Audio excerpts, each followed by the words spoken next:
Hello, and welcome to a discussion where I talk about the new Genesis card that just got revealed this week.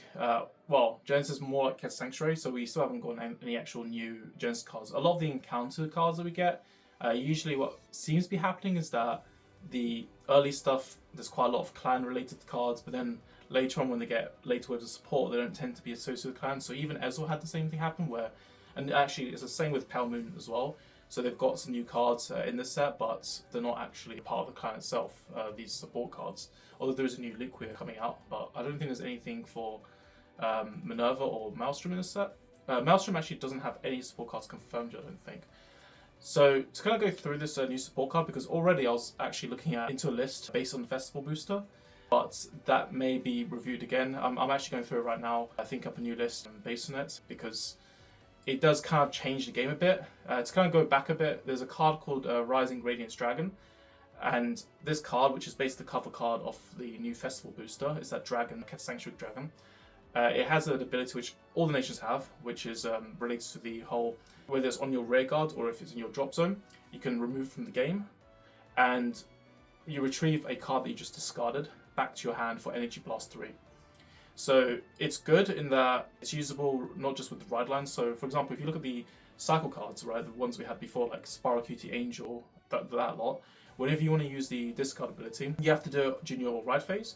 So of course, if you have a ride deck, then you can do it then and there. Then once you run out of your ride deck and you've reached grade 3, then they kind of become dead cards after that. You use them for the Persona Ride ability, which they will have. But Counter Blast 1 cost does eat up, so if your deck is relying on Counter Blast, then it can be pretty painful playing those cards, and if Persona Riding isn't working out, then it gets worse as well. So there's always been that kind of problem with cards like that. And so the Energy Cyclers, the new cards such as Divine Sister Biscotti, what they do is you can use them for discarding, also when they're placed on Guardian Circle. And then what you do is you can either Energy Blast 3 or you can Counter Blast 1, so you've got options in how to play your cards. Obviously you will avoid Counter Blast if you can in some decks, but what you do is then you draw a card, and then you just get to continue. So they're always usable throughout all stages of the game, unlike the old cyclers where they had to actually be used during the ride phase for them to work. So they've had that advantage over the older ones, but now with these with Rising Radiance Dragon, that series of cards, of course, if you discard it on turn 1, to go to grade 1, you're going to miss the timing, so you're not going to be able to use it on your turn 1. And obviously if you use it going first, you're not going to use it either way regardless, because you don't get energy on the first turn of the game. But it does build up, so obviously like once you've got in your drop zone, then that's it. The next time you discard, you're keeping your hand. And what makes these kind of have an advantage over the other cyclers is that these cards, they can actually they can be used even when you're discarding in general, so it doesn't have to be ride phase, for example.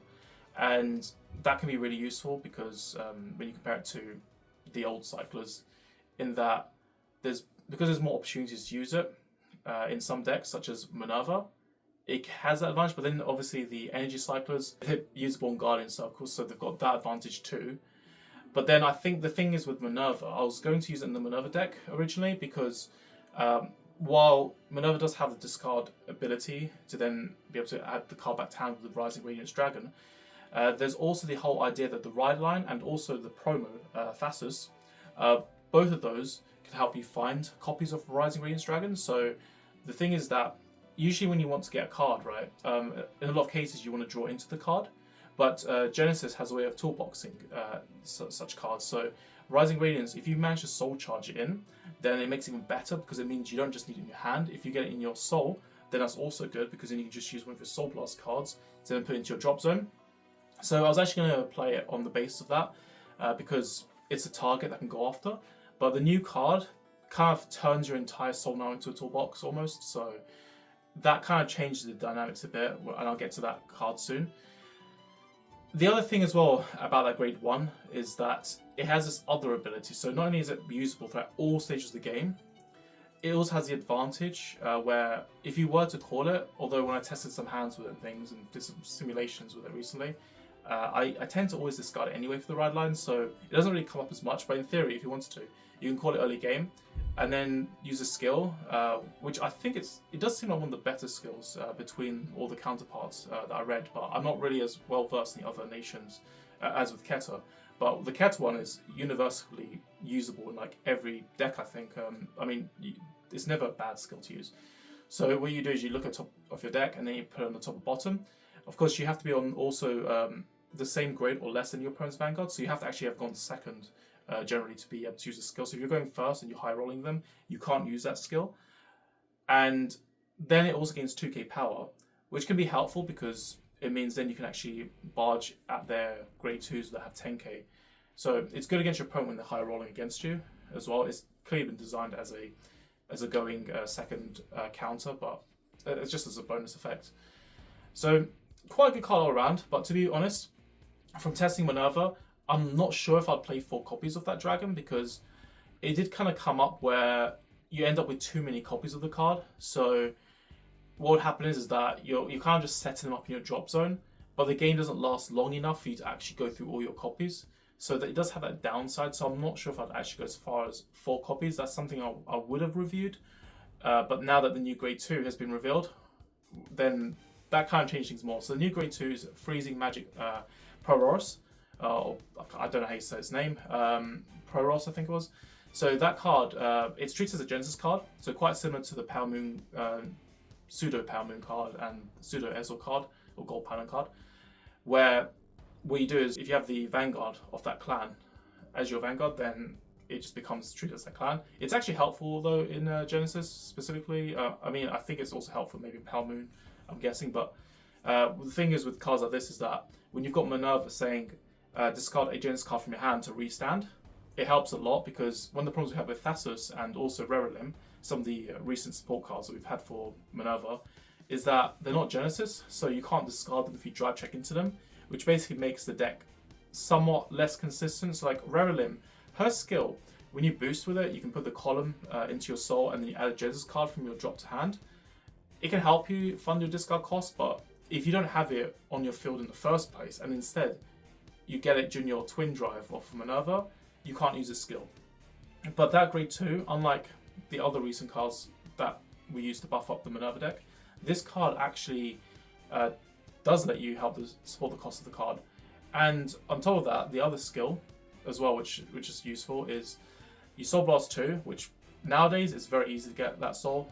Soul Blast 2 used to be very hefty when Minerva first came out, but now that you've had Thassus and also Rerelim, Rerelim especially, it's actually been very easy to stuff up a lot of Soul now in Minerva. So with that, Soul Blast 2 isn't too bad.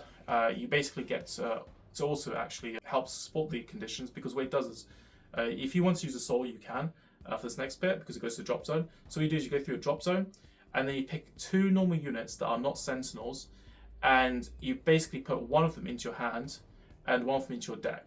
So you have to pick 2. You can't pick 1. It does say choose up to 2, but you're just not doing anything if you choose up to 2.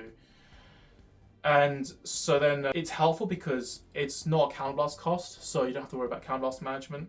And also it's not an energy blast cost, so you're not really competing for energy. It's not like the Ezel card that they got in the same set where you need energy, which does also mean that this card is also playable in premium, unlike the new Ezel support card. So it's got that advantage too. And that skill is very helpful because things like, for example, field nuking, if you lose your rear guards or whatever, or you Rerelim some stuff away last turn, being able to just call it and then just fill up a field again is really helpful, and with no cost, so you're not even compromising on your counterblast that you could use for Kalmar's skill. But then also you can find stuff like Angelica. So Angelica is a countercharger, which is great to be able to add to hand. So it's a bit like Diorung, actually, if you're going to compare to anything. It's almost like somewhat a better version of Diorung, although Diorung is usable in the early game. Whereas this card requires a grade 3 or grade 2 Minerva, and you may notice it's all greater, so usable in premium regardless as well. The other thing to talk about with this card is that, so you can't return triggers, you can't return orders, whether it's to deck or to hand. So you can't get like the greatest shields, like front triggers or perfect guards as well. But you can get stuff like Topaz, so Topaz is a 20k shield. You can get Applewood Cider, which is a 10k shield as well. Whether you want to put it back into your deck to draw later, or if you want to add it right away to hand. But of course, when it comes to putting stuff in your hand right away, it may be competing with cards that actually help you to advance the game state. So for example, adding Minerva to your hand so you can do your Persona Ride, or adding Angelica for counter charge. And Other than that, even just adding another Genesis card to your hand so you can play a cost from Minerva. But what makes this also very different and better than Diorung is that you don't even have to add a Genesis card to your hand. So you can add Thassus, you can add Rarelin. They can be handy sometimes to add to your hand as well. So you've got those options too, which I think is very important to be able to do that as well. You can also access basically Keta's entire toolbox. So there's this meme going around about the Keta pile toolbox, which you have in Savasio decks, you have in Raziel decks, and allegedly in other decks as well, I've heard. And I think Luard is also doing that as well. So a lot of these decks are using very similar cards, which Minerva, I guess, stands out a bit in that it's already got its own kind of dedicated support that is kind of preferred because they kind of are needed to help sustain Minerva's engine. So you kind of do have to play very specific cards in Minerva, which you can't do in Raziel, because Raziel, the only condition Raziel has is your own damage and having a counterblast to use. And that's it. It doesn't need to like fund soul in a very heavier way compared to other decks. It doesn't need to stuff like discard a specific card from your hand. So it doesn't have those problems, those downsides. So those decks are very easy to toolbox with. But now, I think what they were trying to do with this grade 2, and I've noticed it with a lot of cards I've been releasing recently, is that they're making a lot of generic cards these days with, not the most insane abilities, but they're making like a whole bunch of them just kind of there so people have some customization when they want to like tinker with some decks, older decks. So like, for example, Forceps Angel, which to be fair, I think Forceps Angel is good in trial decks because they have consistent Persona Ride searches, but if you want to play in Minerva or something, you can just tack it into that. So they're making quite a bit of those, and you've seen it in Festival Collection as well. Festival Collection has Dual Nation cards, which are all generic. You can use in any deck. So they have very simple skills, and some archetypes are accessing these very simple skills for the first time. In fact, one of the grade 2s, I think it was the Stoicheia and Keta one, the Azure Wings one, whatever it's called, or Scales, Azure Scales. That card, you can basically take a grade 2 or greater from your drop zone and then call it, and that means you can do it on turn 2, which before Keta Sanction could not do that, as in set up a drop zone or something, just find something, right, grade 3 in the hand and then call it during turn 2. That's not really been a thing, unless you did like some random blind top card check ability, but you could never actually kind of strategically call out a grade 3. So even in a deck like, say, Premium Regalia, if you had that card, if you're playing in that deck, you could discard CO Yggdrasil, and then you can just call it back to life for that grade 2 while doing the grade 2 game, and then just have Norn get the equip gauge and just go for it. But obviously it's count +1, so you have to plan it a bit better, because if you're on 1 damage, it can be a little bit tricky sometimes to be able to manage all that. You might need to have Thread in your hand, or you may need to have Vast set up to actually make that work. But if you're on 2 damage, it's easy. You'll restand. And it's just these kind of like things now that you're starting to kind of see more and more now, where there's just like more ways of calling grade 3s in the early game. But moving on from Festival Booster and all the generics that we're seeing more of now, that grade 2 would let you access anything like that to play. So if you did have a key card in the deck at any time, whether it's the particular format and so on, or if the game you feel is too aggressive, if you feel like you can't really hold on to your defenses well enough, you could maybe play Topaz or Apple Witches or Biscotti as well, the Energy Cycler. Which actually, in fact, that's actually quite a funny one, because being able to add Biscotti means that then you don't have like this abundance of energy piling up as well. So it's very easy to access stuff like that as well, which is partly why I may cut Rising Radiance Dragon.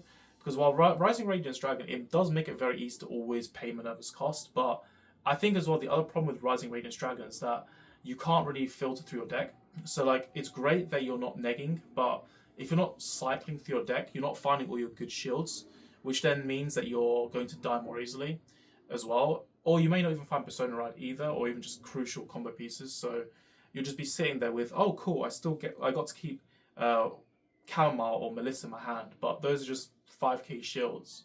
And it's like, okay, but where's my PG? And then you damage your PG, it's like, oh, I could have drawn into that.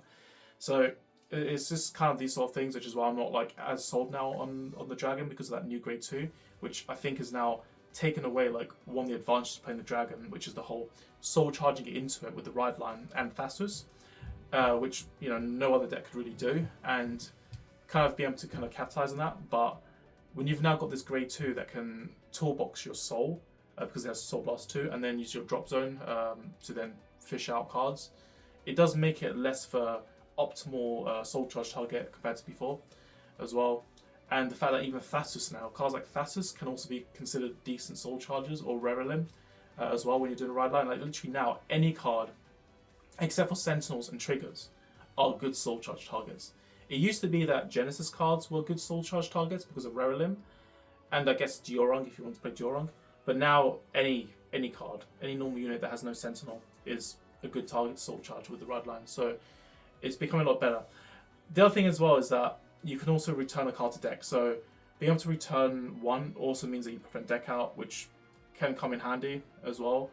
If you have an abundance of soul, which I think at that point in the game it's less likely that you're going to have as much soul, but let's just say you have 4 soul to spare, and you basically have this one copy. You can add the other copy from a drop to your hand, and then you just use the effect twice, and then you end up returning 2 cards back into deck, which could be just enough cards for you to actually be able to push without drive checking into deck out. So also very handy as well. So yeah, all in all, we've now got the Ketapal toolbox in standard for Minerva. You just can't really play as many cards as other decks like Raziel or Savassi or Luard, but it exists. And you've also got the Ride Line and Thassus. Thassus now becomes a lot better as a card as well because of this. So checking top 3, soul charging, and where most targets actually end up being good targets. And also the fact you do want to make use of Soul Charge 1, because then that way you have more soul to pay the Soul Blast 2 cost, helps. You generally just dump your Thassus early game. Even if you want to like rely on Angelica later, sometimes you think, oh, I don't want to waste this Angelica. And so you may not be as sure about committing it, but that grade 2 also helps add an extra dimension of, yeah, I'll just commit it, it's fine. So you've now got that and Rerelim helping you out with that. And it's just also more ways to consistently get Persona Ride, which is also really good.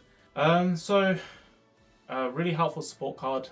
And I guess we could talk about Premium. I haven't really thought as much about Premium yet. But with that format, I'm a bit tempted maybe to take a few copies in. I'm not sure about full copies. You do need to have a grade 3 or grade 2 Minerva. So if you're just going Angelica or Freyg and then Marduk, then you're obviously not going to be choosing the ability, unlike Diorung.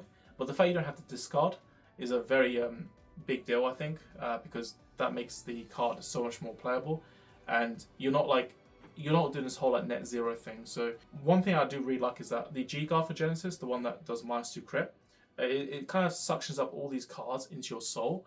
And one of the problems I do have with Regard is that whenever I use that card, I always feel like I just have nothing left to play with a lot of times. And so, especially against hyper aggressive decks, because when you're dealing with hyper-aggressive decks, which happened to me a lot with against Steam Maidens actually, where whenever I use that card, I'm actually desperate enough to get rid of my Norns and my CEOs, and then I'm like, oh wait, I've already been through all my Norns in my deck, so even if I drew into CEO, I can't get the Norns out. And then that aside, let's just say I start relying on GP3 Minerva, it's just still not enough pressure because you've got cards like Bearlock, which can G-guard off the field. So there's always been this kind of problem that I've always had with it.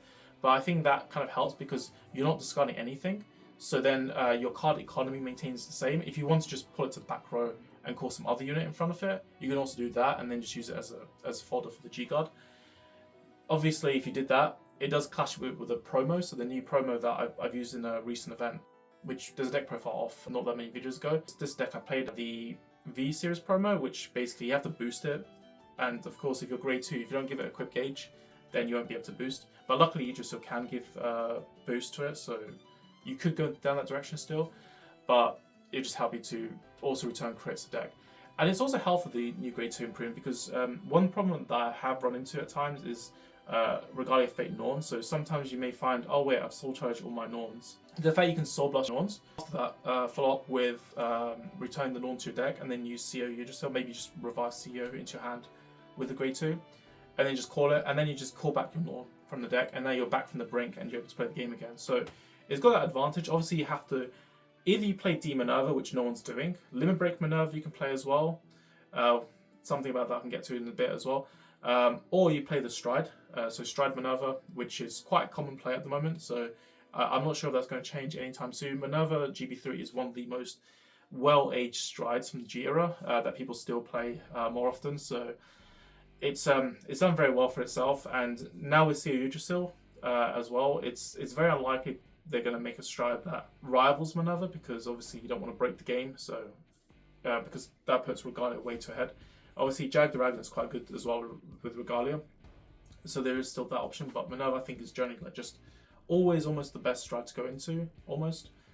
And Amaruna's good, but obviously you have to also take into account your deck size if you still have the deck, provided you can do Dreaming Dragon or something. And in fact, speaking of Dreaming Dragon, one issue I've always had with Dreaming Dragon is you don't have a drop zone for your G-Guard conditions, but I think that grade 2 in theory does help a bit, because having an extra card on the field does mean that now your -2 crit G-Guard becomes more reliable to go into without messing up your whole board. So that's also very good to have access to as well. And one downside, of course, is you can't add triggers, so you can't add Dreaming Dragon to your hand with the grade 2. You can't add PGs, but to be fair, Jotun, if you're playing Jotun, use your Perfect Guard, which most people are doing, you can just Soul Blast Jotun, use Jotun's own ability in many cases, so it's not too bad to miss out on Sentinel part, but obviously the trigger bit is a shame. Even heals is a shame that you miss out on the heals if you wanted to add those, but there is a new grade 1 that will come out eventually, which will be treated as a G-Guardian, so there's always that option as well. Obviously it does mean taking cards out of your deck building space, but I think it's definitely something worth considering, because I do think that accessing G-Guards is very useful in Regalia because of things like, for example, setting up Minerva's GB3. Like if you look at, say, Marduk, right? Marduk Soul Blast 6, and you know when you can't use Marduk for whatever reason, right? Like you don't have the Soul, or you don't have the Counterblast, and I've kind of tried to build lists as well, which sort of try to make it a bit more reliable. Like for example, the Cycle card for V Series. One of the advantages is that you can check top 5 with it, just like every clan can do. But then when you ride Rujisa and then find VAR, or if you find VAR with the V promo during turn 1 and then just call it to then have your Rujisa set up, or just ride Norn or whatever, you've got your soul pretty much just about guaranteed. So that promo is actually one of the reasons I play it is to actually get the Soul Charge 6, because you're lucky to get that Soul Charge 6 if you're playing it, because you're actually making your setup more consistent. So it's got that kind of benefit to it. But I think now it's kind of a strange one where when we do get the grade 1 heals, we don't know what the ability will be or the condition when you use it for its own skill in V format, but the G Guardian cost will focus on that bit. At least now you've got like upwards of 8 cards now in the deck, without playing into Diorung or Raralim, because obviously Diorung and Raralim you still have to Soul Charge the heal as well. So if you don't Soul Charge the heal, then it's not going to work. But at least with the grade 1, you kind of cut to the chase, and you don't have to meet the other layer of condition. So you just have the G Guard ready. You can just choose, okay, I'm not going to do Marduk, I'll just play defensively for the next turn. And then you got your GB3 ready and live. You didn't have to Soul Blast 6. So you most likely have all the soul you need at that point. Once you do your 1 G Guard, you can go for Soul Blast 9, and then you're pretty much set from there. So it's going to have that advantage too, where at least when we get the grade 1s, then that grade 2 might not suffer as badly from the downsides of not being able to have G Guards hand. But otherwise, yeah, there's quite a bit with it. Soul Blast 2 is obviously can be a little bit painful, because Minerva doesn't really play on like abundant soul in a lot of cases. Like you got equipped gauges, you're not just doing the Soul Blast, you're also putting cards as gauges underneath your units. So you'll have to plan things out a bit, but I think really helpful, and being able to just find even like ride targets, well, sorry, not ride targets, CEO usually you can't do ride targets because you have to be on grade 3 or greater with Minerva in its name. Probably not a high copy though to play in the deck, unless you go into D series Minerva, but it's going to be one of those cards which just kind of utility. You can always add Ordain out to your hand as well, because that's a normal unit that isn't a Sentinel. And that's probably about it. If you want to toolbox some other random Genesis card, you can do that as well. Those are pretty much my early thoughts on the new Genesis Grade 2. Quite a long, lengthy discussion video, just kind of rambled through a bit of my thoughts on that, that I've been thinking about. And one last thing as well, I did mention Minerva Limit Break. So, funny thing about that is, if you want to play the Limit Break Enabler in your deck, you can just play that. If you ride it, that's fine. Ride the Grade 1 Limit Break Enabler, and then you ride into your Grade 3 Minerva, and then you've now got the condition, call the Grade 2, Soul Blast 2, add the Limit Break Enabler to your hand. Okay, cool. Now you can just go for restand, triple restand, if you wanted to. Nice little gimmick while you're pressing Grade 2. You can't do that with D Minerva, because D Minerva requires your opponent to be on Grade 3 or greater to get the restand, but Limit Break Minerva, you can do that play, so you can get now triple restand. If you want to play some Force 2 gaining cards for fun, just do that as well, because we've got a lot of those in Genesis. You can play, for example, the Sorcerer combo. You can play like Uranus if you wanted to, but you have to still lost 2 for that one, so just be careful how you manage your soul. You can play even that Witch promo that they made, the one that gave out BCS, Witch of Amulets, I think Linden or something, as well. Just any of these like random cards. Eos Silencer's Dragon, if you want to play Valkyrie in your deck, you can go for that route as well. But that's a Counterblast 1 cost, so you do have to also just bear in mind, like, the more Counterblast you use, the less and less that Limbrick Enabler is really going to matter, because then it means you're going to need more and more damage. So Sea Seal, obviously, unless you use Thread and you have Norn already joined your hand, then you're going to probably need that extra Counterblast to get the extra restand. If you want to play into Marduk, you're going to need even more Soul and an additional Counterblast as well. And obviously you have Val, which can help you out, but quite a funny gimmick you can go for if you want to go in that direction. It does support that, so, and kind of makes me wonder if there's any other gimmicks, but grade 3 or grade to Minerva means quite a few things. It's obviously still restricted in some sense, but there are things you can make use of. So hope you enjoyed that discussion, and I'll catch you guys later. Bye. Greetings, everyone. This is Range Schwarzer of Erebonia, reminding you that if you want to be a true member of Class 7, make sure that you're following Astral Susano.